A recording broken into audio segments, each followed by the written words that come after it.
మాట్లాడితే వారు కూడా నీ మందిరంలో ఉంటారు. నీ మాట అక్కడి చాలు నాయన.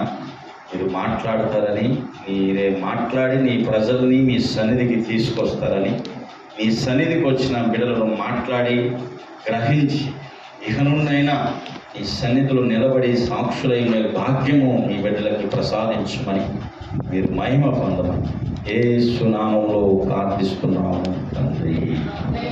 ఆమేన్. దేవునికి మహిమ కలుగునుగాక. హల్లెలూయా. మంచిది. నేను చాలా వాక్యాలు రాసి చూశాను. అయితే కొన్ని మాటలు మీతో చెప్తాను. యేసు ప్రభువు వారి కార్యక్రమం ఎలా జరిగిందో మనం చూద్దాం. 27వ అధ్యాయం, మత్తయి సువార్త 27వ అధ్యాయం నుండి 57 నుండి కొన్ని మాటలు మనం ధ్యానం చేసుకుందాం.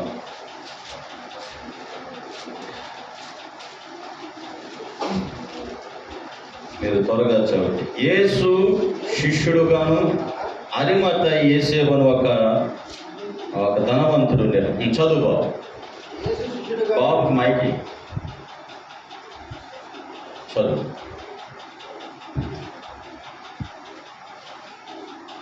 యేసు శిష్యుడిగానున్న అరిమత్తయి యోసేపు అని ఒక ధనవంతుడు సాయంకాలం అయినప్పుడు వచ్చి పిలాతు నొద్దకు వెళ్ళి యేసు దేహమును తనకిమ్మని అడుగగా పిలాతు దానిని అతనికి అప్పగింప ఆజ్ఞాపించును. యోసేపు ఆ దేహమును తీసుకొని శుభ్రమైన నారపడితో చుట్టి తాను రాతిలో తొలిపించుకున్న క్రొత్త సమాధిలో దాన్ని ఉంచి సమాధి ద్వారమునకు పెద్ద రాయి పొరలించి వెళ్ళిపోయాను. మగ్దలేన మరియు వేరొక మరియ అక్కడనే సమాధికి ఎదురుగా కూర్చుని ఉండి మరునాడు అనగా సిద్ధపరచు దినమునకు మరుసటి దినమున ప్రధాన యాజకులను పరిసయ్యులను పిలాతు నొద్దకు కూడి వచ్చి, అయ్యా, ఆ వంచకుడు సజీవుడై ఉండినప్పుడు 3 దినములైన తర్వాత నేను లేచెదనని చెప్పినది మాకు జ్ఞాపకం ఉన్నది. కాబట్టి 3వ దినం వరకు సమాధిని భద్రము చేయని ఆజ్ఞాపించుము. వారి శిష్యులు వచ్చి వారిని ఎత్తుకొని పోయి ఆయన మృతుల్లో నుండి లేచినని ప్రజలతో చెప్పుదురేమో. అప్పుడు మొదట వంచిన కంటే కడపడ వంచిన మరి చెడ్డదై ఉండనని చెప్పి, అందుకు పిలాతు కావలి వారున్నారు కదా, మీరు వెళ్ళి మీ చేతుల ఎంత మట్టుకు సమాధిని భద్రము చేయడని వారితో చెప్పాను. వారు వెళ్ళి కావలి వారిని కూడా ఉంచుకొని రాత్రికి ముద్ర వేసి సమాధిని భద్రము చేసిరి. హల్లెలూయా. యేసు ప్రభువు భూస్థాపన కార్యక్రమం బాగా జరిగింది కొత్త సమాధిలో. మరి యేసు ప్రభువు వారు ఏం చెప్పాడు? బతుకుండగా నేను 3వ దినాన తిరిగి లేచేదనని చెప్పాడు. ఆ నమ్మకం వాళ్ళలో కలిగి సమాధిని ఏం చేశారంట? మామూలుగా సమాధి చేస్తాం కానీ సమాధికి గేటు పెట్టి రాయి పెట్టి తాళం ఏ సమాధికి ఉండవు. కానీ యేసు ప్రభు సమాధికి ఏం చేశారంటే చూడండి 65. అందుకు పిలాతు కావలి వారు మీరు వెళ్ళి మీ చేతనెంత మటుకు సమాధిని భద్రము చేయని వారితో వారు వెళ్ళి కావలి వారు కూడుకొని అతను రాతికి ముద్ర వేసి సమాధిని భద్రంగా 3వ దినం అయింది. ప్రభువారు సమాధిని భద్ర కొట్టుకొని బయటకు రావడం జరిగింది. హల్లెలూయా. హల్లెలూయా. ఆదివారం ఎందుకు? పునరుద్ధాన శక్తి, పునరుద్ధాన బలం. అంటే ఆదివారం ఆరాధన ఎందుకంటే ఈ పునరుద్ధానం కోసమే. యేసు ప్రభువు వారు శుక్రవారం నాడు చనిపోయి శనివారము ఆదివారము ఉదయం లేచాడు. చూడండి 28వ అధ్యాయం 1వ వచనం చదువుతాం. విశ్రాంతి దినము గడిచిపోయిన తర్వాత ఆదివారము తెల్లవారు చుండగా మగ్దలేని మరియు వేరొక మరియు సమాధి యొద్దకు వచ్చి, ఇదిగో ప్రభుదూత పరలోకం దిగి వచ్చి రాయి పొర్లించి దాని మీద కూర్చుండెను.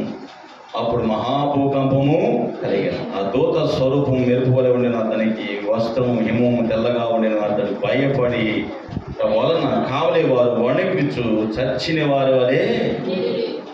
కావలి కాసేవాడు సమాధి గర్వపాటు చూసి చచ్చిన వాళ్ళు ఏమో బతుకుతుంటే బతుకున్న వాళ్ళు ఏమైందంట? చచ్చినంత పని అయింది. హల్లెలూయా. నేటికి క్రైస్తవ్యం మీద ఈ అబద్ధాలు అనేవి, నిందలు అనేవి మోపటం పరిపాటి అయిపోయింది. యేసు ప్రభు మీద ఉండి ఇవి సహజం అయిపోయింది. భక్తుల మీద కానీ యేసు ప్రభు శిష్యుల మీద కానీ ఇటువంటి నిందలు మోపడం పరిపాటి అయిపోయింది. అయితే యేసు ప్రభు వారు మొట్టమొదటికి ఎవరికి కనపడారో ఆ మాట కూడా మనం చదువుకుందాం. చూద్దామా? 15వ వచనం ఒకసారి చదువుతాను. ఇప్పుడు 15వ మార్కు 16:9 ఒకసారి చదవండి. మార్కు 16:9 చదవండి. ఆదివారం తెల్లవారినప్పుడు యేసు లేచి తాను 7 దెయ్యములు వెళ్ళగొట్టిన మగ్దలేని మరియకు మొదట కనబడెను. ఆయనతో ఉండిన వారు దుఃఖపడి ఏడ్చిరి. ఆమె వెళ్ళి ఆ సంగతి వారికి తెలియజేసింది. కానీ ఆయన బతికి ఉన్నాడని ఆమెకి కనబడినని వారు విని విని విని విని సాక్ష్యాలు చెప్పిన ఆధారాలు చూసి ఇప్పటికీ నమ్మట్లేదు చాలామంది. ఏ దేవుడు, ఏ దేవత, ఏ మనుష్యుడు సమాధి ఖాళీగా లేదు. యేసు ప్రభువారి ఒక్క సమాధి మాత్రమే తెరవబడి ఉంది, ఖాళీగా ఉంది. ఇప్పటికీ ఖాళీగానే ఉంది. హల్లెలూయా. చరిత్ర ఆధారాలు బైబిల్ స్పష్టంగా సెలవిస్తున్న చాలామంది ప్రజలకి క్రైస్తవం మీద ఏదో ఒక బురద చల్లడం, ఏదో ఒక నింద మోపడం, ఏదో ఒక అబద్ధం చెప్తాం, వాక్యాన్ని వంకీకరిద్దాం, ఏదో ఒక విధంగా చేద్దామని ప్రయత్నాలు చేసి అలసిపోతున్నారు, కానీ గెలవలేకపోతున్నారు. హల్లెలూయా. ఇక్కడ గమనిస్తే యేసు ప్రభువారు కదా, ఇంకొకసారి చూడడం అక్కడ ఏంటంటే వారు చెప్పిన మాటలు వీరేం చేయలేకపోయారట, నమ్మలేకపోయిరి. హల్లెలూయా. ఈరోజు చాలా మంది నమ్మలేకపోతారు యేసు ప్రభు. నమ్మిన వారు కూడా ఈరోజు ఏమైపోయారు, అవిశ్వాసంతో వెనక్కి వెళ్ళిపోయే వారు కూడా లేకపోలేదు. హల్లెలూయా. మనకున్న విశ్వాసాన్ని కాపాడుకోవాలంటే ఈ సహవాసం అనేది చాలా అవసరం. అపోస్తుల బోధ యందును, రొట్టె విరుచుట యందును, ప్రార్థన చేయడం యందును ఎడతెగని సహవాసం. చూడండి, అలాగే మత్తయి సువార్త 15వ వచనాన్ని చదువుతాం. 28:15 ఇప్పుడు చదివిన కాడ 28:15 కూడా చదువుతాం. మీరు చదివిన 28:15.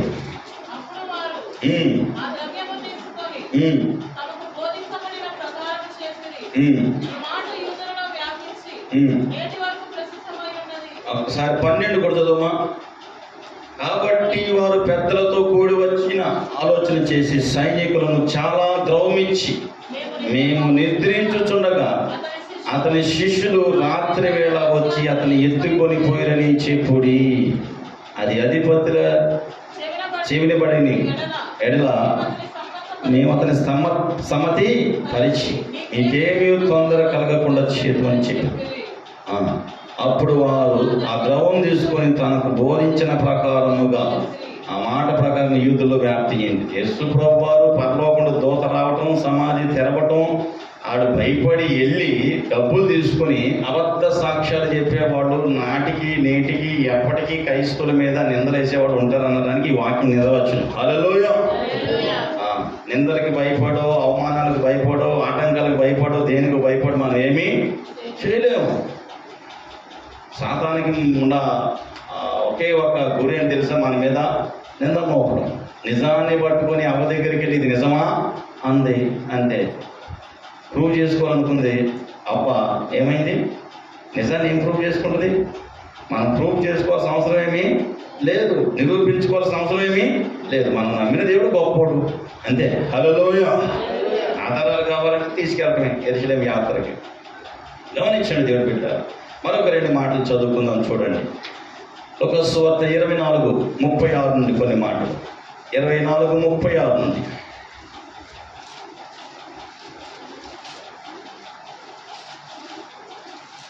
చదువుమా. వారు ఇలాగ మాట్లాడుతుండగా 24:30 చదువు. వారు ఇలాగ మాట్లాడుతుండగా ఆయన వారి మధ్యన నిలిచి మీకు సమాధానం అవును కాకని వారితో అనెను. అయితే వారు దిగులు పడి భయక్రాంతులై భూతము తమకు కనబడనని తల వంచిరి. ఏం కనపడిందంట? చదువు. అప్పుడు ఆయన మీరెందుకు కలవర పడుతున్నారు? మీ హృదయంలో సందేహములు పుట్టనేలా? నేనే ఆయనను అనుటకు నా చేతులను నా పాదములను చూడుడి, నన్ను పట్టి చూడుడి. నాకున్నట్టుగా మీరు చూస్తున్న ఎముకలను మాంసములను భూతములకు ఉండవని చెప్పి తన చేతులను పాదములను వారికి చూపెను. అయితే వారు సంతోషము చేత ఇంకను నమ్మక ఆశ్చర్యపడుచుండగా ఆయన ఇక్కడ మీ యొద్ద ఏమైనా ఆహారం కలదా అని వారిని అడిగను. వారు కాల్చిన చేప ముక్కను ఆయనకి ఇచ్చిరి. ఆయన దాన్ని తీసుకొని వారి ఎదుట భుజించెను. అంతటా ఆయన మోషే చూడండి, యేసు ప్రభు వారు ప్రూవ్ చేసుకుంటున్నాడు అక్కడ. అలా మధ్యకి వచ్చి నేనే ఆయన అంటే యేసు ప్రభుని ఏమన్నారు వాళ్ళు? మాట్లాడు. నేను ఏమనుకున్నారు? భూతం, లేదంటే మీ భాషలో దెయ్యం, పిశాచి కదా. ఆయన అంటున్నాడు నేను దెయ్యాన్ని భూతాన్ని కాదు, నాకు కాళ్ళు ఉండి చేతులు ఉండి, నా చేతులకి గాయాలు ఉండి, నా పక్కలో గాయం ఉంది. చూడండి మీ దగ్గర ఏమైనా ఉందంటే ఆ చేపలు ఉండి తీసుకుని ఇంకా నమ్మక ఏంటంట అక్కడ ఏమన్నటువంటి ఇంకను నమ్మక ఆశ్చర్యపరచుండు. కానీ ఇక్కడ మీ యొద్ద ఏమైనా ఆహారం కలదని వారిని అడిగాను. కాబట్టి వారు మొక్కలు, చేప మొక్కలు ఆయనకి ఇచ్చి ఆయన వారిని తీసుకొని వారి ఎదుట పూజించింది. దెయ్యాలు తింటాం చూశారు మీరు? దెయ్యాలు భోంచేతం చూసారా? దెయ్యాలు భోంచేతం చూసారా? ఎట్లా అన్నారండి? మాట్లాడండి. చూడలేదు కదా. మరి యేసు ప్రభు వారు భోంచేతం చూసుకోవడం వాళ్ళు ఏం చేయలేకపోయారు. మరి ఏమి ప్రచారం చేశారు యేసు ప్రభు గురించి? ఆయన శిష్యులు వచ్చి ఆయనను ఎత్తుకెళ్ళిపోయారు. అర్థమవుతుందా? పెద్దోళ్ళు అంటారు నిజం గుమ్మం దాటే లోపల అబద్ధం. మీరు ఎక్కడ ఉంటారు? అసలు చర్చిలో ఉంటారా? అరే లోయ, నిజం గుమ్మం దాటే లోపల అబద్ధము ఊరు దాటేసింది కదా. అందుకని ఎవరైనా చెప్పిన వాడు నమ్మట్లా, ఇప్పటికీ నమ్మట్లా. హల్లెలూయ. ఇప్పటికీ నమ్మేవాళ్ళు లేరు కదా. చాలామందికి నమ్మకం కలగట్లా. ఎందుకో తెలుసా? చాలామంది క్రైస్తవులకి ఇప్పుడు నమ్మకం కలగట్లా.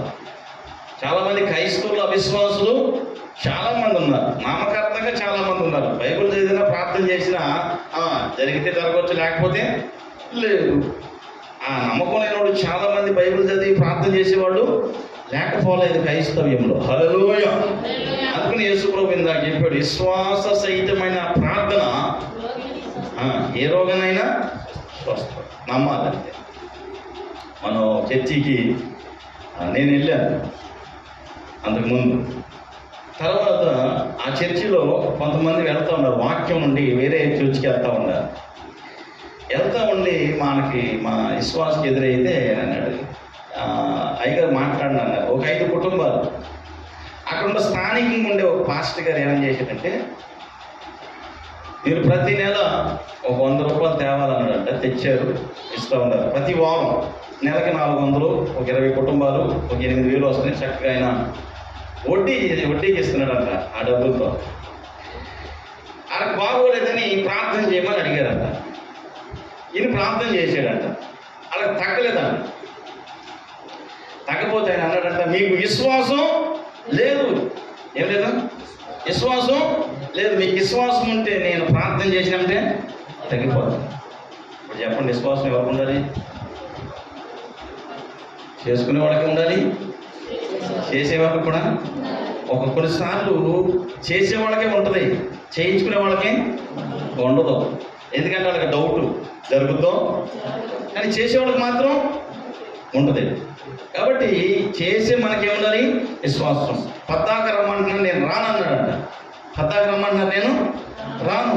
నువ్వు రాకపోతే మాకు బోర్డు చర్చలు ఉన్నాయని ఒక ఆటో కొనుక్కొని 5 కుటుంబాలు శుభ్రంగా 10 మంది వెళ్ళిపోతున్నారు. హల్లెలూయా. ఆలోచన చేయండి. ఎందుకంటే ఈ రోజున సంఘాలు విడిచి వెళ్ళిపోయి విశ్వాసాలు ఎక్కువైపోతున్నారు. సేవలు వదిలిపెట్టి విశ్వాసాలు ఎక్కువైపోతారు. మనం ఎందుకు మన విశ్వాసాన్ని నిరూపించుకోకూడదు? హల్లెలూయా.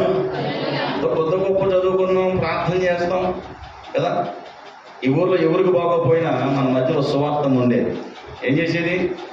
వాళ్ళకి వెళ్ళి ప్రార్థన చేసేది, చర్చికి తీసుకొచ్చేది. హల్లెలూయా. అటువంటి విశ్వాసం మనకు లేదంటారా? ఆలోచన చేయండి. మన విశ్వాసాన్ని మనం ఏం చేయాలి? పరీక్షించుకోవాలి. ఏం చేయాలి? పరీక్షించుకోవాలి. కొన్ని మాటలు చూద్దాం. మార్కు సువార్త 16 చదువుదాం. త్వరగా వెళ్దాం. మార్కు సువార్త 16:11.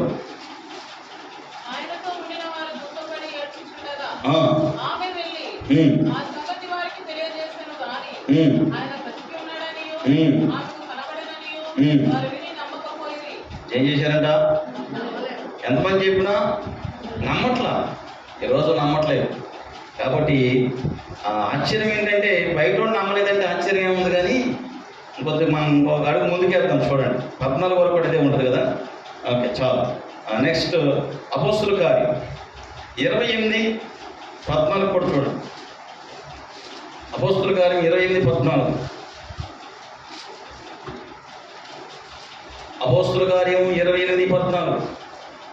అక్కడ సహోదరులను మేము చూచినప్పుడు వారు తమ యొద్ద 7 దినములు ఉండవలనని మమ్మల్ని వేడుకొన్నది. ఆ మీదట రోమాకు వచ్చితిమి. అక్కడ ఉండే సహోదరులు మా సంగతి విని అపియా సంతపేట వరకును నిసత్రముల వరకును మమ్మల్ని ఎదుర్కొంటకు వచ్చింది. పౌలు వారిని చూచి దేవునికి కృతజ్ఞతాస్తుతులు చెల్లించి ధైర్యము తెచ్చుకున్నాను. మేము రోమాకు వచ్చినప్పుడు ఒక్క నిమిషం.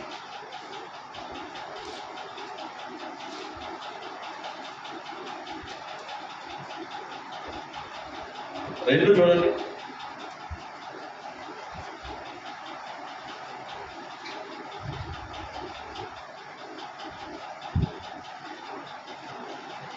మాట చూద్దాం. అక్కడే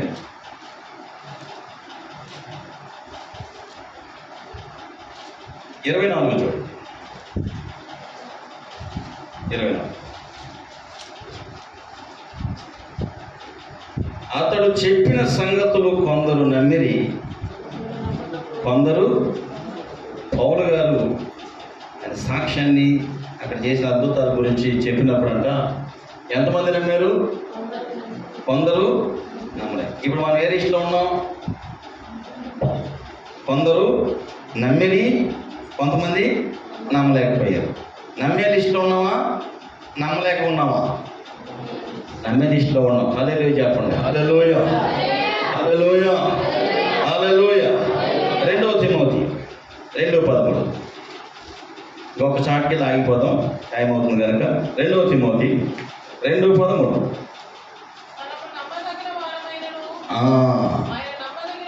మెయిన్ సమస్య ఏంటంటే మన మీద మనకే నమ్మకం ఉండదు. యేసుప్రభు మీద, మనుషుల మీద కాదు. కొన్నిసార్లు మన మీదే మనకు నమ్మకం ఉండదు. మన మీద మనకే గ్యారెంటీ ఉండదు. ఇంకొకసారి కొంచెం గట్టిగా చదవమా. మనము నమ్మదగిన వారము, ఆయన నమ్మదగిన వాడును, ఆయన నమ్మదగిన వాడు కనుక ఆయన తన స్వభావం విరోధంగా ఏమీయో. హల్లెలూయా. మనమే ఎవరు? మనమే అంటే చూడండి ఒకసారి యోధా పత్రికలో ఉంటాయి 1వ అధ్యాయం 5వ వచనంలో ఉంటాయి. త్వరగా యోధా పత్రిక 1:5. యోధా పత్రిక 1:5.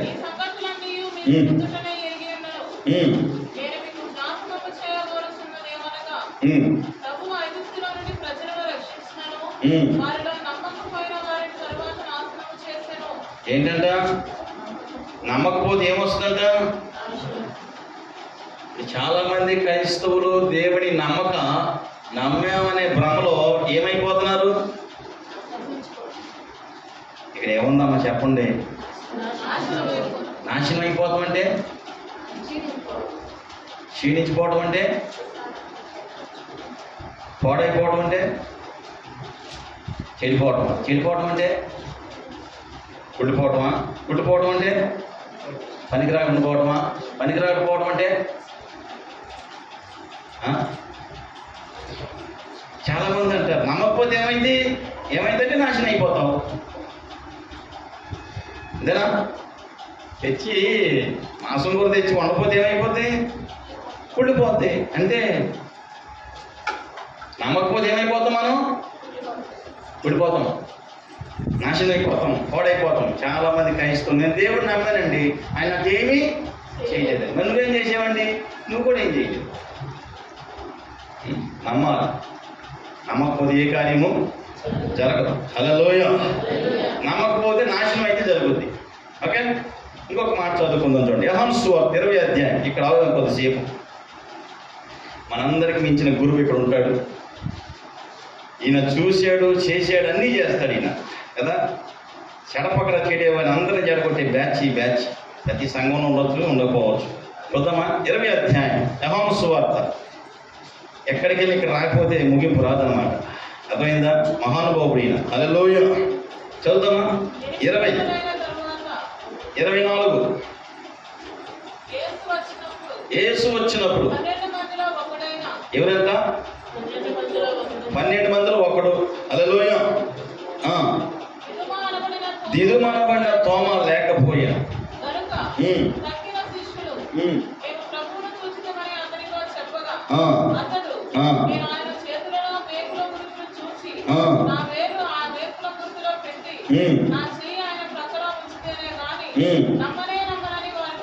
ఎవరితో చెప్తాడు ఈయన? వీళ్ళందరూ కలిసే ఉన్నారా లేదా? వీళ్ళంతా ఒకటే బ్యాచ్గా 3.5 సంవత్సరాలు కలిసే ఉన్నారుగా. ఫోన్ సైలెంట్లో పెట్టండి, డిస్టర్బ్ చేయకూడదు. వినండి, వాక్యం అస్సలు కదలకూడదు, చాలా జాగ్రత్తగా. మళ్ళీ సమయం రావాలంటే సొంతానికి వస్తుంది, నువ్వు రమ్మన్నా రాదు. నీ ఫోన్ పద్దాకు పెట్టు, జాగ్రత్త, సైలెంట్ ఉంది. వినండి, ఈయన చెప్తే నేనేమన్నాను, నేను నమ్మనే. ఎవరు ఈయన చెప్పింది? ఎవరమ్మా? శిష్యులేగా. వీళ్ళు 3.5 సంవత్సరాలు కలిసే ఉన్నారుగా. వాడిని కూర్చోబెట్టి కలిసే ఉన్నారుగా. మరి కలిసి ఉన్న వీళ్ళే నమ్మలేకపోతే, హల్లెలూయ, బయట ఎట్లా నమ్ముతారు? అందుకనే దేవుడు తోమాని ఎక్కడ పంపించాడు? తోమా ఎక్కడికి వచ్చాడు? కేరళకు వచ్చాడు, ఇండియాకి వచ్చాడు. ఈ సువార్త తీసుకొచ్చింది తెల్లదోర్లు కాదు, అమెరికన్లు కాదు. వినండి, తల పైకి ఎత్తినండి అమ్మ. హల్లెలూయ, తల పైకి ఎత్తినండి. అర్థమైందా? తోమ యేసు ప్రభు వారి శిష్యుడు ఎక్కడికి వచ్చాడు? కేరళకు వచ్చాడు. కేరళ నుండి చెన్నైకి వచ్చాడు. థామస్ మౌంట్ సువార్తం వెళ్ళింది చూడటానికి. అర్థమవుతుందా? మరి ఇప్పుడు గమనించండి, తోమా ఇండియాకి ఎందుకు వచ్చాడంటే, తోమాలో ఉన్న క్లారిటీ ఏంటంటే ఏదైనా చూడాలి. యేసు ప్రభు ఎక్కడంట? ఇంకొకసారి చదువు బాబు. మేము ప్రభువుని చూచిద్దామని అతనితో చెప్పగా. వాక్యం చూడండి బాబు. ఆయన చేతులలో మేకులు గుర్తులు చూచి. అంటే యేసు ప్రభు చేతులకి పెద్ద మేకు కదా, మేకు పట్టేంత గుర్తు ఉంది కదా. ఈ చేతులునంట ఆయన ఏడు పెడతాడంట. ఎవరు? చెయ్య బల్లు కదా, బల్లు కొద్దిగా పెద్ద ఎడలకు ఉంటుంది కదా, పక్కలో పొడిచారు కదా, 3 రోజులకు మానదు కదా. అక్కడ పెడితే కానీ నేను అటువంటి నమ్మకం లేని తీసుకొచ్చి దేవుడు ఎక్కడ పెట్టాడు? ఇండియాలో పెట్టాడు. ఇప్పుడు మన పరిస్థితి ఏంటి? మనం ఏ బ్యాచ్? తోమా బ్యాచ్. వీళ్ళందరూ తోమా చెల్లెళ్ళు, మీరందరూ బావలా అనలా? బావలేనా? పోనీ తోమా మీకు అన్న అయితే ఎక్కడికేమవుతాడు? ఏమవు. అదే లోయ. మరి తోమాకి నమ్మకం లేకుండా పోయింది, తోమాని ఇండియాకి పంపించాడు. మన పరిస్థితి ఏంటి? ఎక్కువ చెప్తే మన పిల్లలు కూడా యేసు ప్రభు దేవుడు అంటే నమ్మే పరిస్థితి. నమ్ముతారా? ఆలోచన చేయండి. అందరి దేవుళ్ళు ఒకటే, అన్ని మతాలు ఒకటే. మరి ఇంకా అందరినీ రోడ్డు వెళ్ళడం అమ్మ అని పిలవండి, చూద్దాం. అన్నీ ఒకటే కదా. రోడ్డు పిల్లలు నాన్న అని పిలవండి, అందరూ ఒకటేగా. చాలా మందికి ఒక మూఢనమ్మకం అయిపోయింది, అన్నీ ఒకటే. మరి అన్నీ ఒకటేనప్పుడు ఇంటికి వెళ్ళిపోయింది, ఎక్కడ పడితే అక్కడికి వెళ్ళిపోండి. చాలా మందికి ఏమైపోయిందంటే ఒక నానుడు అయిపోయింది. ఏది పడితే అది మాట్లాడటం, ఎక్కడ పడితే అక్కడ మాట్లాడటం. తప్పది. అర్థమైందా? ఎవడో పెద్దోడు చెప్పేయడం కాదు. ఏది సత్యం, ఏది నిజమో తెలుసుకోవాలి. హల్లెలూయ. అర్థమైందా? యేసు ప్రభు వచ్చాడు ఈ కోసం. చూడండి, చదువు. ఏ దినమంట? 8 దినములైన తరువాత ఆయన శిష్యులు మధ్యలో ఉన్నప్పుడు, లోపల ఉన్నప్పుడు తోమా వారితో కూడా ఉండెను. తలుపులు మూయబడి ఉండగా యేసు వచ్చి మధ్యన నిలిచి, నీకు సమాధానం కలుగును గాక అని తోమాను చూసి ఏంటంట? ఫస్ట్ ఇప్పుడు నేను అర్థాను, యేసు ప్రభు వారికి తెలుసా తోమా వచ్చాడని? కొన్ని తోమా చెప్పినట్టు శిష్యులు వెళ్ళి యేసు ప్రభు చెప్పారా?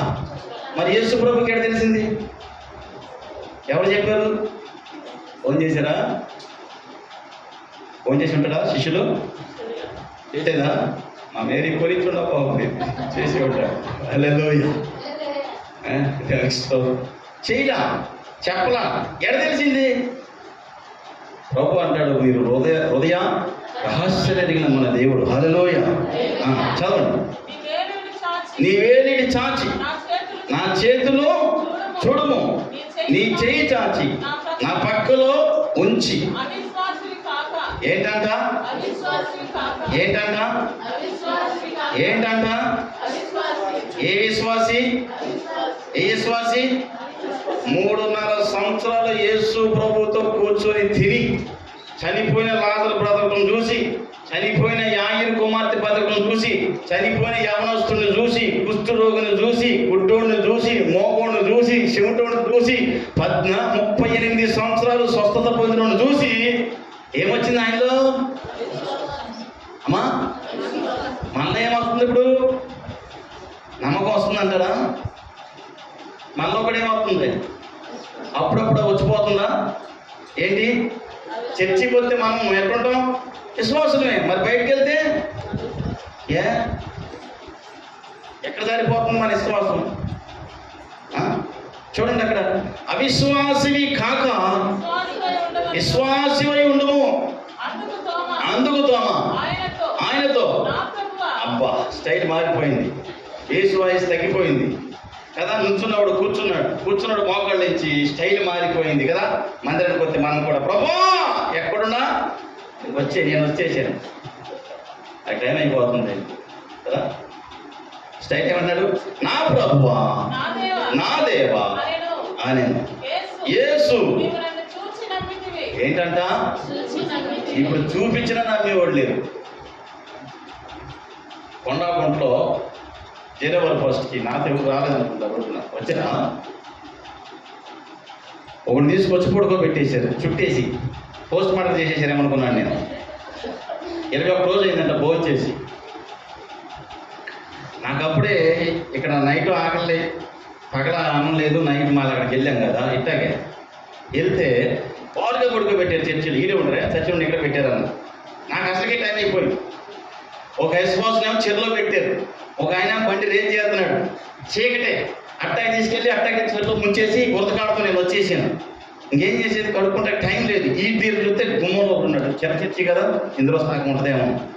ఎవరు చర్చలను పడుకోబెట్టాడన్న వాక్యం అయిపోయింది, అంతా అయిపోయింది. వెళ్ళేటప్పుడు ఆయన 2 కొడుకులు, సార్ మా నాన్న బతకాలి సార్ మా నాన్న మరి ఎడకుండా విశ్వాసం మనకు లేదని చెప్పి మోకాళ్ళు వేసి గొప్ప వీడు బతకాలంటాను. అడిగి కామూరులో వచ్చి డాక్టర్లు అన్నాడు ఎక్కువైపోయింది, చచ్చిపోతాడు, తీసుకెళ్ళిపోండి అన్నాడు సీను అని. ఇటు బతకాలంట ప్రభా, బిడ్డలు ఎడుతున్నాడు, ఈయన బ్రతికించన్నాం. అది కుయ్యమానలా చచ్చాడేమనుకున్నా నేను. 4వ తారీఖు మన దానియల్ బాబు గారు గృహప్రవేశం. ఆయన ఇంటికి తీసుకెళ్ళిన తర్వాత కాసేపు కూర్చొని నాకు నీళ్లు తాగుతాను అన్నాడు. మీరు మాత్రం అదే చెప్పబాకనట్టు చెప్పారా? చెప్పండి ఏం చేస్తారు, ఒకసారి చెప్పండి పోనీ. హల్లెలూయా. అటు కూర్చొని నాకు నీళ్ళు అవుతుంది అన్నాడు. 2వ రోజు బట్టలు వేసారు. కుర్రోడు బట్టలు లేవాడు, నాకేం తెలుసు. బట్టలు వేసారు. 3వ రోజు కుర్రోడికి స్నానం చేయించాడు. 4వ రోజు నేను వస్తున్నాను అన్నాడు. సార్ నాకేం గుర్తున్నాడు, ఇటు చుట్టేశారు కదా, మొహం కూడా నేను చూడలా. సార్ నేనే సార్. ఏం చేశారు? నేనే సార్, నువ్వు చర్చిలో పడుకుంటే ప్రార్థన చేశాను, నేనే సార్, నేనే. దేవుడు నన్ను బతికిచ్చాడు సార్, నేను చర్చికి వచ్చేస్తాను సార్, బాప్టిజం తీసుకుంటా సార్, అసలు చర్చిలో ఈ ఊర్లో నేనే మోకండి సార్ అన్నాడు. సరే మంచిదే, ఇటువంటి వాడు మాకు కావాలని మా రత్నం గారు ఏం చేసింటే, అయ్యారు వీటితో సాక్ష్యం చెప్పేద్దాం ఊరు తిప్పన్నాడు. తీసుకెళ్ళాడు. నాకు బండి లేదు సార్ అన్నాడు. మా దానియల్ బాబు తక్కువ, నేను ప్రార్థన చేస్తాను నీకు బండి వస్తున్నాడు అన్నాడు. సరేనండి, ఎవడో కొన్న భూమి ఆడ నాకు దారి లేదు, ఈ భూమి అంటే ఒక 3 లక్షల భూమి అమ్మేసి ఇంట్లో టీవీ బండి మొత్తం కొనేసి అంతా అయిపోయింది. చూసామా, ప్రార్థన చేస్తే దేవుడు నీకు ఇచ్చాడు అన్నాడంట. అవునా, సరే బాగుంది సార్. నా భార్య కొంచెం మెత్తగా నడుతుంది కదా. ఏమా మెత్తగా నడుతున్న కొద్ది హుషారుగా నడవచ్చు కంటే ఆయన వల్ల నేను మెత్తగా నడుపుతాను సార్. హుషారుగా నడితే ఎక్కువ పనులు చెప్తున్నాడు ఎట్లా. అట్లా జరిగింది. ఆఖరికి ఇప్పుడు చర్చికి రమ్మంటే ఏం లేదంట, కడి లేదు. కట్టి కొడతాకి వెళ్తాను పాస్టర్ గారు, పనికి వెళ్తున్నాను పాస్టర్ గారు. నేను అన్నా సరే పోతా ఉండు. ఇంకో విషయం తెలుసా, ఆయనకు బాగా అయిందని ఆ చుట్టుపక్కల 4 గూడు తిప్పారు నన్ను, తిండి తిప్పలు లేకుండా.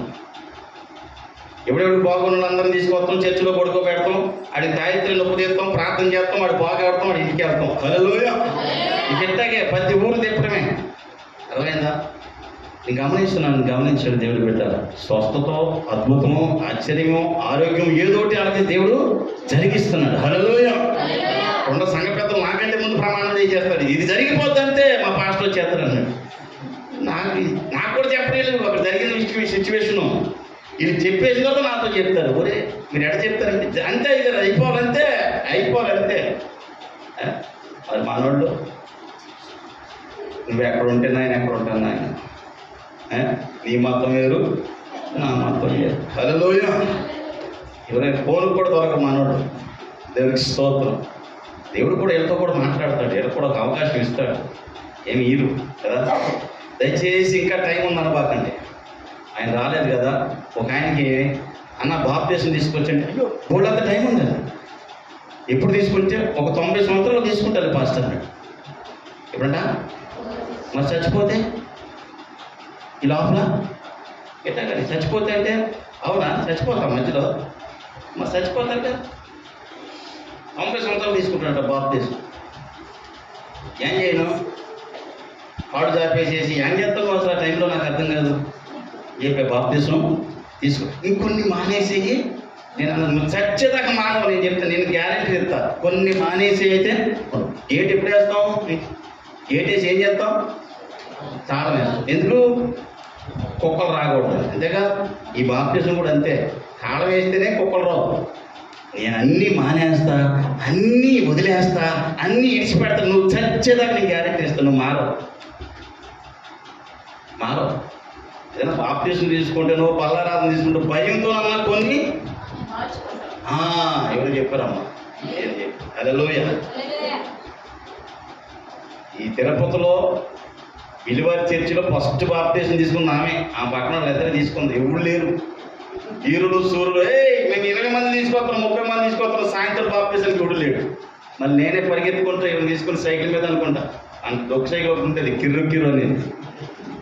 ఆడిద్దరు వెళ్ళింది. హల్లెలూయా. మీకు ఒక విషయం చెప్పాలి. నేను చేయని విషయాన్ని మీరు చేశారనుకోండి, నేను ఏం చేయాలి, మెచ్చుకోవాలి. కానీ మనలో మెచ్చుకునే గుణం ఉందా, తగ్గించే గుణం ఉందా? గుర్తుపెట్టుకోండి. మరి మనం చేయలేము, వాడు చేశారు సంతోషం, ప్రభు వాళ్ళు ఏం చేయి, ఆడు చేస్తారులే, ఆడకు వచ్చలే, అలా తెలిసిలే. నీకు రాదా, నీకు తెలవదా? ఆలోచించండి, గమనించండి. దేవుడు పెట్టారా, అర్థమైందా? గమనించండి. ఈయన మారలేదా? మార్చాడు దేవుడు ఈయన. హల్లెలూయా. నేను ముగిస్తున్నాను. కాబట్టి దేవుడు పెట్టారా, ఇంకొక ఉన్నాడు, ఇంకా పండితుడు కదా, ఆయన గురించి ఒక మాట చెప్పేద్దాం. ఎవరైనా ఆ కిందకి వెళ్తుంటాడు 21లో, పేతురు గారు. హల్లెలూయా. అదంతా అయిపోయింది, కథా కార్యక్రమం అయిపోయింది. మనం చేపలు పట్టుకుంటాకి వెళ్ళిపోదాం. ఎక్కడికే? సేవ లేదు, సంఘం లేదు, విశ్వాసులు లేరు, దెయ్యాలు. యేసు ప్రభు ఎక్కడికి వెళ్తే అక్కడ తిరిగేసినాడు ఎవడో? పేతురు. సందులోకి గొంతులోకి యేసు ప్రభుని స్కాన్ చేసినాడు ఈ పేతురు. హల్లెలూయా. ఏం చేస్తాడంట? చదువుతామమ్మా. 3 నేను చేపలు పెట్టి ఏం చేస్తా, నేను చేపలు పడతా. హల్లెలూయా. చేపలు పెట్టి ఏం చేస్తా? సేవ. ఒక్క నెల నాకు తెలిసి ఒక్క నెల రోజులే, నేను 25 సంవత్సరాలు 2001 నుండి ఒక్క నెల రోజులు లేను. జనవరి 20 నుండి ఫిబ్రవరి 20 దాకా లేను. దాదాపుగా చాలామంది హాస్పిటల్కి వెళ్ళి వచ్చేసారు. చాలామందికి బాగోలేదు, చాలామందికి యాక్సిడెంట్ అయిపోయింది, చాలామందికి అనారోగ్యం అయిపోయింది. ఒక్క నెల నేను సంఘంలో విడిచిపెట్టి ఒక్క నెల, అది కూడా మా నాన్న చనిపోతూ ఉంటాను. నాకు అనిపించింది ఒక్క నెలకి అయిపోయారండి వీళ్ళంతా ప్రార్థనా పూర్లో అనిపించేసి. హల్లెలూయా. మా పని ఏంటి తెలుసా? మీకు కనపడేటట్టు మోకాళ్ళు వేసి ప్రభా మీది కుటుంబం దీవించాలి, ఇంటి ముందు కూర్చొని బెచ్చం కోసమే ప్రభా దీవించాలి బయటకు వచ్చి చెయ్యం. ఎక్కడ చేస్తాం? అదైందా? అవును, నా కుటుంబం దీవించాలి ఇంటి ముందు చెయ్యం. మేము ఎక్కడ చేస్తాం? చర్చిలో చేస్తాం, ఇంటికాడ చేస్తాం, లేకపోతే కొండకెళ్ళి. ఆ ప్రార్థన మీకు ఏమొస్తుందంట? మీరు చదవరు. చూడండి 42:8 చదవండి. 42:8 కీర్తన. నీ జీవదాత అయిన దేవుడు గురించిన ప్రార్థన నాకు తోడుగా. అది పాస్టర్ పని అంటే నువ్వు బాగుండవంటే పాస్టర్ మోకరించి నీ కోసం ఏం చేస్తున్నాడు? ఒక్క నెల చేయకపోతే మీకు తెలిసి ఉంటుంది. ఒక్క నెల చేయలేదంటారు కానీ చేసే పరిస్థితుల్లో లేవు. అది లోయ మీకే తెలుసు మీరేమైపోయారు ఒక నెలకి కదా. గమనించి దేవుడు పెట్టారా, ఎవరిని నిర్లక్ష్యం చేయొద్దు. నీ భార్యనో, నీ బిడ్డలను, నీ కుటుంబాన్ని, సంఘాన్ని, సేవను, పరిచయం దేని కూడా నిర్లక్ష్యము చేసావా అంతే, అయిపోయినట్టే. నష్టం వచ్చేది, కష్టం వచ్చేది, బాధ వచ్చేది, నీకు రావాల్సినవి నీటికి నువ్వు నిర్లక్ష్యం వచ్చిందా, నీలోకి శాపం వచ్చేది. ఏముందిలే, ఏమి వెళ్తాంలే నువ్వు అనుకుంటే నీ జీవితం కూడా వెనక్కి వెళ్ళిపోతుంది. ఈ శాపాలు కాదు, హెచ్చరికలు గుర్తుపెట్టుకోండి. ఈయన కూడా ఏం చేస్తారంటే యేసు ప్రభు సేవ వదిలిపెట్టి నేను చేపలు పడతాకి వెళ్తాను, మీరు వస్తారా? రారా? నువ్వు వెళ్తే మేమెందుకు రాం, మేము కూడా వస్తాం. వచ్చారా? మేము కూడా వచ్చేస్తాం, మాకేం పని ఉంది? యేసు ప్రభు వారు చనిపోయిన తర్వాత సేవ చేసేది వాళ్ళ కోసం, బతుకుండగానే. చనిపోయిన తర్వాత కూడా వాళ్ళతో ఏం చేసేది? బతికిన తర్వాత 40 రోజులు ఆడుతూ ఉండి సేవ. ఒరే నేనే రా యేసు ప్రభుని లేచాను అని చెప్పాడు, ప్రూఫ్ చేసుకున్నాడు. చూడండి చదువు. అది వెళ్ళారు కానీ ఏమీ యేసు ప్రభు వచ్చేసే టైం అయిపోతుంది. కుడి పక్కన వల వేయమన్నాడు, వల వేసారు. విస్తారమైన చేపలు. ఏ చేపలు అంట? ఎంతమందికి ఇష్టం చేపల కూర అంటే? చేతులు ఎత్తండమ్మా. అబ్బా సంతోషం కూడా ఇష్టమే. హల్లెలూయా. రిత్విక పడుకుందా? చేపల కూర, దేవునికి స్తోత్రం. ఆ చేపల కూర కోసం వెళ్ళాడు పేతురు. చేపలు దొరకల. యేసు ప్రభు దగ్గర చేపలు ఉన్నాయి. విస్తారమైన చేపలు పడితే వలలో లాగుతూ ఉండారు, అవి పిగిలిపోతున్నాయి. అప్పుడు యేసు ప్రభు అంటున్నాడు, యేసు ప్రభుని 3 రోజులకే మర్చిపోయాడు. రోజు చూసిన పేతురు. చూడండి అక్కడ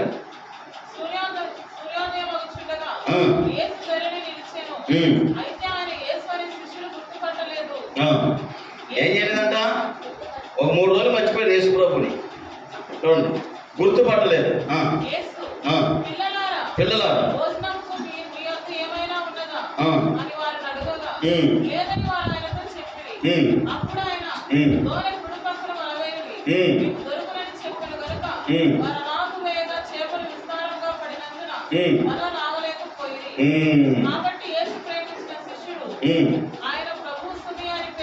అద్భుతాలు చేసిన తర్వాత యేసు ప్రేమించిన శిష్యుడు అంటున్నాడు, ఆయన ప్రభు.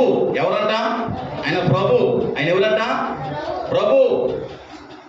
ఎవరైనా ప్రభు. ప్రార్థన చేస్తాడు, యేసయ్యా మార్చేయాలి, ఆయన కదిలించాలి, ఆయన రక్షించాలి, ఆయన వచ్చేయాలి. ఆయన ఎక్కడికి? చర్చికి. ప్రభు చేసే ప్రార్థన మార్చేయాలా, వచ్చేయాలా, మార్చేయండి, తాగుబోతులు మార్చేయండి, దొండపోతులా అంటాడు. ఆయన కోపంతో చేస్తాడో ఖర్చుతో చేస్తాడో తెలియదు కానీ ప్రభు చేతులతో పిసికి పచ్చడి చేస్తుంటాడు ప్రార్థన. హల్లెలూయా. ప్రభు. హల్లెలూయా. రండి.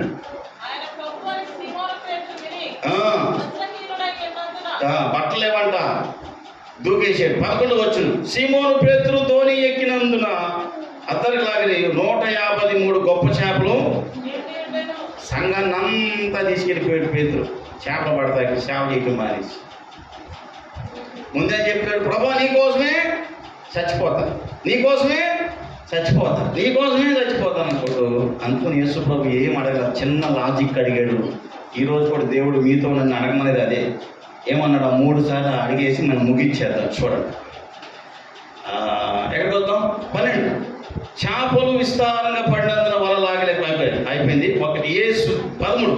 యేసు వచ్చి రొట్టెలను తీసుకుని వారికి పంచిపెట్టి, అలాగూ చేపలు కూడా పంచిపెట్టింది. యేసు మృతుల్లోని లేచిన తర్వాత శిష్యులకు ప్రత్యక్షమైనది 3వసారి. ఓకే, వారు భోజనం కూర్చున్న తర్వాత సీమోను పేతురు చూచి యోహాను కుమారుడైన సీమోను పేతురు, నీవు నన్ను ప్రేమించుచున్నావా? హల్లెలూయా. ఈరోజు కూడా నేను మిమ్మల్ని అడగాల్సింది ఇదే, మీరు ఎంతమంది దేవుణ్ణి ప్రేమిస్తున్నారు? లేదురా ఇదేం క్వశ్చన్ అంటారా? నువ్వు అందరినీ ప్రేమిస్తావే, అదేందా? ఒకసారి చూడండి, నిజంగా అక్కడ రాయబడిన వాక్యం, మీరు ఎంతమంది దేవుణ్ణి ప్రేమిస్తున్నారు? చెయ్యి అతన్ని చూద్దాం. ఎత్తమన్నప్పుడు ఎత్తుతాం, దించమన్నప్పుడు దించుతాం, అంతేనా? అంతేగాని ప్రేమిస్తున్నాను మాత్రం చెప్పండి, నోట్లో చెప్పండి, నేను దేవుణ్ణి ప్రేమిస్తున్నానని చెప్పండి. పిసుకున్నారా? పిసకబాకండి, దేవుణ్ణి పిలుస్తున్నారా? స్పష్టంగా చెప్పండి. అంటారు కదా ఐ లవ్ యూ అంటారు. బా ఇది అప్పుడే సంతోషం నవ్వుతుంది. ఐ లవ్ యూ అంటే ఆన్లైన్లో ఉంటాడు. అయితే దేవునికి స్తోత్రం. హల్లెలూయా. స్తోత్రం పేరు మరి ఎట్లుంది? హల్లెలూయా కదా. ఇది ప్రేమించిన వాళ్ళకి ఎట్లా చెప్తారు? నేను నిన్ను ప్రేమిస్తాను చెప్తారా? ఏం చెప్తారు? యేసు ప్రభుని చెప్పండి, ఐ లవ్ యూ జీసస్ అనండి. ఐ లవ్ యూ జీసస్ గట్టిగా చెప్పండి, ఐ లవ్ యూ జీసస్. ఏమన్నారు? తీసేశారా? జీసస్ కదా. యేసు నేను నిన్ను ప్రేమించుచున్నాను అన్నాడు. నువ్వు ప్రేమించు. అక్కడ ఒక ప్రేమిస్తాడు యాకోబు, ఆ దగ్గరికి వెళ్ళి ఆడితో ప్రేమించు నువ్వు కూడా. రండి, ఈ వాక్యం ఆడ కూడా చూస్తే బాగుంటుంది. హల్లెలూయా. 15 అయిపోయిందా? నీవు నన్ను ప్రేమించుచున్నావు అన్నప్పుడు, అవును ప్రభువా నేను నిన్ను ప్రేమిస్తున్నాను, ఇవే ఎరుగుదం ఆయనతో చెప్పాను. యేసు నా గొర్రె పిల్లను అతనితో చెప్పాను. మరలా ఆయన యోహాను కుమారుడైన సీమోను నన్ను ప్రేమించుచున్నామని రెండవసారి అడగగా, ఇప్పుడు చెప్పండి, నిజంగా యేసు ప్రభుని ప్రేమిస్తున్నారా? సౌండ్ లేదుగా, చెప్పండి, కొద్దిగా చెప్పండి, నిజంగా యేసుని ప్రేమిస్తున్నారా? ప్రేమిస్తున్నాం. ఏమిస్తున్నాం? అదే చెప్తారు. ఆ మాట చెప్పడం కూడా కుదరట్లేదు వాళ్ళకి. హల్లెలూయా. ఎవరిని ప్రేమించాలంట? మీరు చెప్తుంటే నాకు ఇంకోటి అనిపెడుతుంది, వెంకటేష్ అని. యేసు ప్రభుని. హల్లెలూయా కదా. పెళ్లి సంబంధానికి వెళ్ళినప్పుడు ఈ అమ్మాయి అబ్బాయి నచ్చలేదంటే, నా మనసులో ఇంకొకటి ఉన్నాడు సార్ అంట. మరి ఏం చేద్దాం? ఆయన తీసి బయట పెట్టాలి, ఈ నన్న లోన్ పెట్టాలంటే ఆయన తీసి బయట పెట్టాలి. మరి ఆయన తీయటం కుదురుతా? నా ప్రాణం పోయినా కుదరదు. మరి గోదావరిలో దూకి కదా. ఈరోజు చాలామంది మనుషులు ప్రేమించి చచ్చిపోవట్లేదా? మరి యేసు ప్రభుని ప్రేమిస్తే బ్రతుకుతావు నువ్వు. హల్లెలూయా. యేసు ప్రభుని ప్రేమించుకుని నేర్చుకో, నువ్వు బతుకుతావు, నీ ఇంటి వారు బతుకుతారు, నీ వంశంలో ఉన్న వాళ్ళందరూ బతుకుతారు. హల్లెలూయా. యేసు ప్రభు అన్నాడు రెండవసారి, ఏమన్నాడు? రెండవసారి ఏమన్నాడంట? నువ్వు నన్ను ప్రేమించున్నాడు అతడు. అవును ప్రభు నేను నిన్ను ప్రేమించుచున్నాను, నీవే ఎరుగుదను ఆయనతో చెప్పాను. నా గొర్రెలను ఖాయము, గొర్రె పిల్లల మేపమన్నాడు, ఇప్పుడు ఖాయమన్నాడు. మూడోసారి కదా, చిన్నపిల్ల అంటాడు. మూడోసారి ముఖ్యంగా మూడోసారి చెప్పండి అంటారు కదా. ఫస్ట్ సారి అబద్ధమే, రెండోసారి కూడా మూడోసారి నిజం చెప్తారంట. మూడోసారి అంటున్నాడు చూడండి. మూడోసారి యోహాను కుమారుడైన సీమోను నన్ను ప్రేమించుచున్నావని అడిగాడు. అతను నేను ప్రేమించుచున్నానని మూడోసారి తను అడిగినందుకు పేతురికి ఏమొచ్చిందట? సిగ్గేసింది. ఎన్నిసార్లు అడుగుతాడ? నేను ఆడదా? పద్దాగా ప్రేమిస్తున్నాను. మగోడు ఏం ప్రేమించుకుంటాడు? వ్యసనం వేసిందంట. హల్లెలూయా. అర్థమైందా? మరి మీరు ఎవరిని ప్రేమిస్తున్నారు? ఈరోజు మీరు ఎవరిని ప్రేమిస్తున్నారని అడిగితే ఏం చెప్తారు సమాధానం? సీమోను పేతురుని అడిగాడు ప్రభు. మూడోసారి ఏమన్నాడు చూడండి. వ్యసనపడి, ప్రభువా నీవు సమస్తము ఎరిగినవాడు, నిన్ను ప్రేమించున్నానని నీవే ఎరుగుదువని ఆయనతో చెప్పాను. యేసు నా గొర్రెలను మేపము. చాలు. గొర్రె పిల్లలు మేపమన్నాడు, గొర్రెల్ని కాయమన్నాడు, మరలా మేపమన్నాడు. గొర్రెలు అంటే ఎవరో? మనమే. తోలికి వెళ్ళాలి, మేపాలి. మేపేటప్పుడు కాయాలి, వదిలిపెట్టి వెళ్ళకూడదు. ఎప్పుడా నాకులాగా బాగోపోతే ఒక నెల వదిలిపెట్టి వెళ్తే అన్నిటికీ ప్రమాదాలు, ఇక్కడ జబ్బులు వచ్చారు. వదిలిపెట్టి వెళ్ళకూడదు, కాయాలి. కష్టం వచ్చిన నష్టం వచ్చినా కాయాలి. మళ్ళీ అన్నాడు ప్రభు, మరలా మేపు. ఈ రోజున ఇలా కాయాలి, మేపాలంటే కొన్ని గొర్రెలు ఏం చేస్తున్నాయి? వెళ్ళిపోతున్నాయి. కొన్ని గొర్రెలు జబ్బు పడుతున్నాయి, కొన్ని గొర్రెలు మొండు గొర్రెలు అయిపోయినాయి, కొన్ని గొర్రెలు కఠినాత్ములు. కాబట్టి ఈ గొర్రెల్ని ప్రభు ఈ లోకంలో మనం అంటున్నారు కదా, రాధా మనోహరం అన్నాడు, మీరు అందరూ గొర్రెలు అని. నిజమే, మన గొర్రెలు తప్పే ఉంది. మన దేవుడు గొర్రెలు కాపరి. హల్లెలూయా. గమనించు, దేవుడి బిడ్డలారా, వాక్యం సెలవిస్తుంది కాబట్టి మనం ఇప్పుడు ఎవరిని ప్రేమించాలి? అమ్మా నిజంగా చెప్పండి. మీ అందరికి ఒక వాక్యం చెప్పి ముగించేస్తాను. రోమా 8:28 చూడండి. దేవుని ప్రేమించు వారికి అనగా ఆయన సంకల్పం చొప్పున పిలువబడ్డ వారికి మేలు కలగటికి సమస్తము సమకూడి జరుగుచున్నవి. హల్లెలూయా. దేవుణ్ణి ప్రేమిస్తున్నామని చెప్పి కనపడే సహోదరుని తిరిగితే అది ప్రేమించినట్టు. అది మేరే చెప్పింది, ఎవరికైనా బాగోలేదా పరామర్శించు, అనారోగ్యం, ఎవరికైనా ఆహారమా పెట్టు, వస్త్రమా ఇయ్యి, సరసాలు ఉండడా చూడు. ఇదే ప్రేమ. వాళ్ళకి చేస్తే దేవుడు అన్నాడు నాకు కనపడే వాళ్ళకి చేయనప్పుడు కనపడని దేవుడిని ఎట్లా ప్రేమిస్తావు మీరు? ఏ సేవ అది చేస్తే నువ్వు దేవుడు బిడ్డవని తెలిసి వారు కూడా దేవుళ్ళకి వచ్చే అవకాశం. వాక్యం చెప్తే వచ్చేవాడు కంటే నువ్వు చేసే సేవా కార్యక్రమాలు, నువ్వు చేసే సహాయము, నువ్వు చేసే ప్రార్థన, నువ్వు ప్రార్థన వల్ల వచ్చే స్వస్థతను బట్టి మందిరంలోనికి ఇస్తరాం గారు చాలా తిరిగారు, ఇక్కడికి వచ్చారు, ప్రభు బాగు చేశాడు, సాక్షికరంగా ఉంది. హల్లెలూయా. అదే సాక్షికరంగా ఉండాలంటే ఆమె 10 మందికి చెప్పాలంటే ఆమె కోసం మనం కొద్దిగా సపోర్ట్ చేసి ఏం చేయాలి? ప్రార్థన. అదే సహవాసం, అదే బోధ. అర్థమైందా? ఎవరిని ప్రేమిద్దాం? యేసు ప్రభుని ప్రేమిద్దామా? నిజం చెప్పండి, యేసు ప్రభుని ప్రేమిస్తామా? ఇంకొకసారి అడుగుతాం, ఎవరు ప్రేమిస్తున్నారు మీరు అందరూ? మొహమాట కొద్ది చెప్పకండి, గట్టిగా చెప్పండి. ఎవరు ప్రేమిస్తున్నారు? ఎవరిని ప్రేమిస్తున్నారు? ఎవరిని ప్రేమిస్తున్నారు? అందులో వాడు మీ ప్రేమను రుజువుపరుచుకుందరు కానీ, మీ ప్రేమను వ్యక్తం చేద్దరు కానీ, మీ ప్రేమను దేవుడి దగ్గర తెలియపరుచుదు కానీ. మాట్లాడకుండా ఉందాం, ప్రార్థన చేసుకో, కళ్ళు మూసుకుందాం. నువ్వు దేవుడిని ప్రేమించాలి. ప్రేమిస్తే ఆయన సమస్తము సమకూడి జరిగిస్తాడు. ఎట్లాగైనా నీ జరగాల్సిన కార్యక్రమాలు, నీ పనులు మొత్తం జరుగుతాయి నువ్వు దేవుడిని ప్రేమిస్తే. గమనుండి మాట్లాడు, కళ్ళు మూసుకుందాం. నువ్వు కనుక దేవుడిని ప్రేమిస్తే, ప్రేమించడం నేర్చుకుంటే తప్పనిసరిగా నీ పని ఏది కూడా ఆటంకం ఉండదు. అడ్డుపడిన ఆటంకాలన్నీ వెళ్ళిపోతాయి, అడ్డుగా వచ్చే సాధనలన్నీ వెళ్ళిపోతాయి. నువ్వు ప్రేమించడం నేర్చుకో. దేవుని ఏ విధంగా ప్రేమిస్తున్నావు? దేవునికి ఇచ్చే విషయంగా, మందిరానికి వచ్చి ప్రార్థన చేసే విధంగా ప్రేమిస్తున్నావా? నశించిపోయే వారి వరకు నువ్వు నిరూపించుకోవాలి. నోటి మాటను బయటికి వదిలినట్టు దాన్ని మనం పట్టుకోవాలి. ప్రభువా, ఇక నుండైనా నేను నిన్ను ప్రేమించడం, నీ ప్రేమించడం నేర్పించు. నీ సేవ, నీ ప్రేమను వ్యక్తం చేయటం నాకు నేర్పించు. సంఘాన్ని కాయటకు నేర్పించు. నీ మంద మీరు దీవించు. నీ వాక్యము నీ బిడ్డల హృదయంలో నీరు గట్టి ఫలింపునివ్వండి. నిన్ను ప్రేమించే మనసు వారిలో పుట్టించండి నాయన. నిన్ను ప్రేమించే వారికి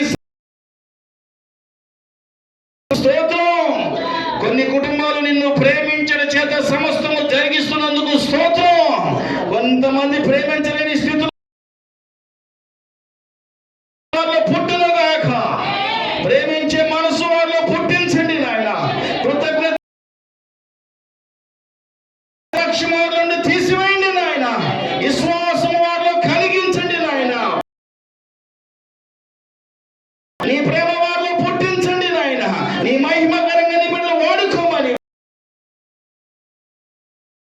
హృదయంలో నీరు కట్టి ఫలింపుదాయి.